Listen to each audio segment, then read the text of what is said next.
அதாவது தேர்வுங்கிறது ரொம்ப சுமூகமாக நடக்கணும்.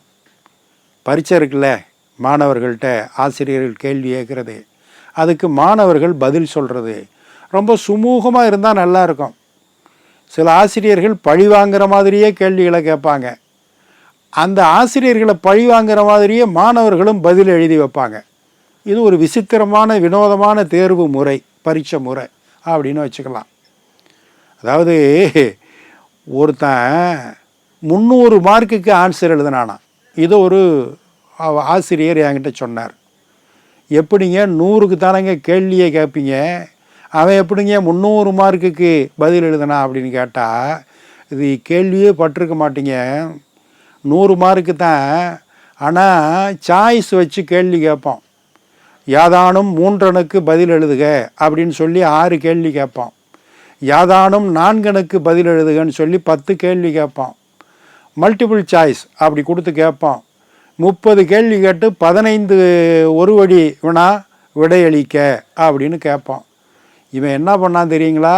நம்மால் கொடுத்துருக்கிற எல்லா கேள்விக்கும் சாய்ஸே விடலை. பொதுவாக கேள்விகளை சாய்ஸில் விடுவான்.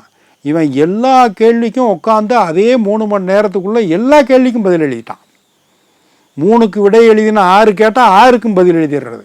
நீங்கள் எதுவுமே தப்பு கிடையாது. அதுதான் அதிகப்படிச்சவன். அவன் 300 மார்க்குக்கு பதில் எழுதி வச்சுருக்கான். வாத்தியார் வாங்கி வச்சுக்கிட்டு இது எதை சாய்ஸில் வர்றது ஆன்சரை அப்படின்னு தடுமாறி மார்க்கு போட்டு 300ன்னு போடுறதுக்கு அரை மணி நேரம் ஆச்சான். அதில் தேர்ந்தெடுத்து 100க்கு 100 போடுறதுக்கு தேர்ந்தெடுக்கிறோம்ல, எது கொஞ்சம் கொஞ்சம் கம்மியாக எடுத்துருக்கானோ அதெல்லாம் காலி பண்ணிவிட்டு சரியான ஹையஸ்ட் மார்க்காக எடுத்து அதை டோட்டல் போடுறதுக்கு ஒரு நாள் முழுவதும் ஒரு பேப்பரை திருத்திருக்கார். இதுதான் ஆசிரியரை பழி வாங்கிறதுக்கு மாணவர்கள் செய்கிற முயற்சி.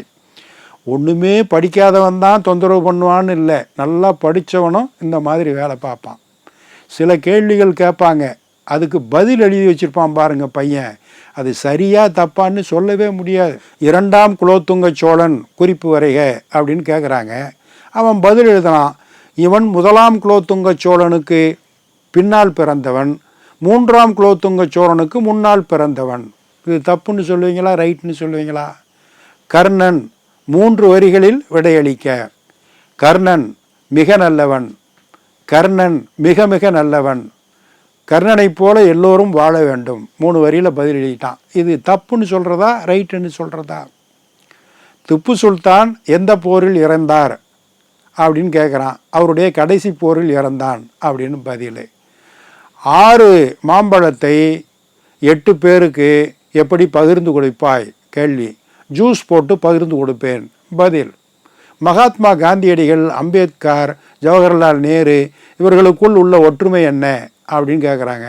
இவர்கள் எல்லோரும் அரசாங்க விடுமுறை நாளில் பிறந்தவர்கள். விதவிதமாக பதில் எழுதுவான், நம்மளை படுத்தி எடுப்பான். அடுத்த ஒரு நிகழ்வில் பார்ப்போம். இந்த நாள் இனிய நாளாக அமைய நல்வாழ்த்துக்கள்.